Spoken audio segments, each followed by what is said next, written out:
হুজুর, ফরজ সালাত শেষ করে সালাম ফিরে আপনি মুনাজাত করলেন।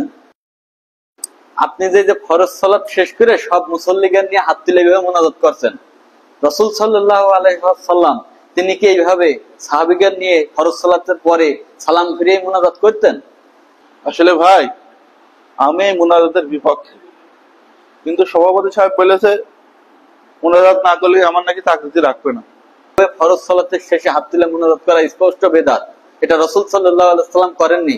তাহলে আপনি কেন এইটা করাচ্ছেন আপনার মসজিদে? দেখেন হুজুর, আমাদের বাপ দাদা যা করেছে আমরাও সেই জিনিসটাই করব।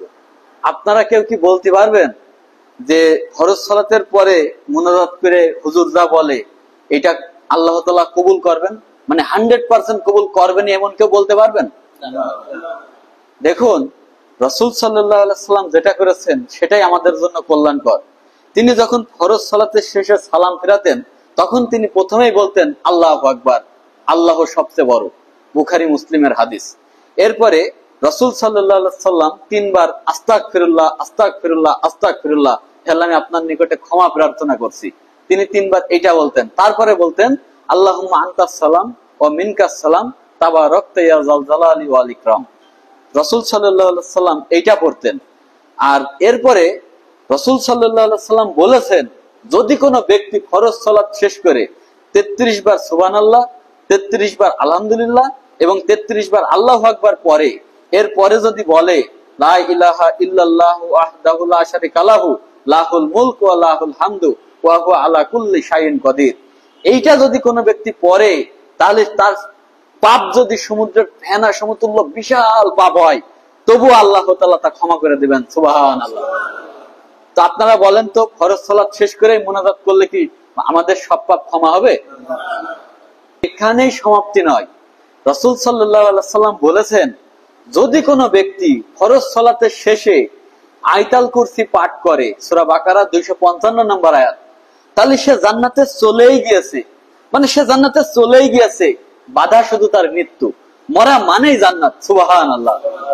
সিলসিলা সহিহা 972 নম্বর হাদিস। তাহলে আপনারা বলেন তো, আমরা যে কাজগুলা করছি ফরজ সালাত শেষ করেই হাত তুলে মুনাজাত করি, এইটা করলে কি আমরা জান্নাতে যাব এমন কেউ বলতে পারবো? আর আমাদের মধ্যে আরেকটা ভুল আছে, দোয়া মানেই মনে করি হাত তুলে মুনাজাত, তাই না? মানে দোয়া মানেই হাত তুলে মুনাজাত। আচ্ছা, তাহলে হাত তুলে মুনাজাত আর দোয়া যদি এই দুটো এক হয়, মানে নামাজের পরে রাসূল সাল্লাল্লাহু আলাইহি ওয়াসাল্লাম দোয়া করতেন, এর মানে এই না হাত তুলে মুনাজাত করতেন। যদি আপনি এক মনে করেন তাহলে যখন বাড়ি থেকে বের হন তখন হুজুর ডেকে একটা সাথে রাখবেন আর 10টা লোক রাখবেন, বিসমিল্লাহি তাওয়াক্কালতুল্লাহ, বাড়ি থেকে বের হওয়ার দোয়া। তাহলে আপনি তখন কি করবেন, ওই হুজুর নিয়ে 10টা লোক নিয়ে দোয়া করে বাড়িতে বের হবেন। আবার যখন বাজারে ঢুকবেন, বাজারে ঢোকার দোয়া আছে, সেই হুজুরের আর 10টা লোক সাথে সবসময় থাকবে, হাত তুলে মুনাজাত করবেন।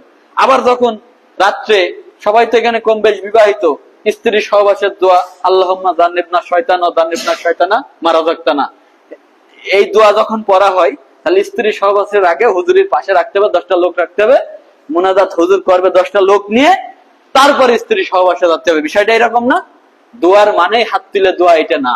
আমাদের এটা ভুল ধারণা, আমরা বুঝতে পারিনি ধর্ম। রাসূল সাল্লাল্লাহু আলাইহি ওয়াসাল্লাম আমাদেরকে যেটা শিক্ষা দিয়ে গিয়েছেন আসলে আমরা বুঝতে পারিনি। আল্লাহ তাআলা আমাদের সকলকে বোঝার তৌফিক দান করুক, আল্লাহুম্মা আমিন। তো সভাপতি সাহেব, আপনি বলেন আজকে থেকে কি এই মসজিদে হাত তুলে মুনাজাত হবে প্রত্যেক ফরজ সালাতের শেষে? আমি যতদিন বেঁচে আছি এই মসজিদে সালাম ফিরিয়া আর এই মুনাজাত হবে না, আর হতেও দেব না, এটাই আমার কথা, ইনশাআল্লাহ। ইনশাআল্লাহ।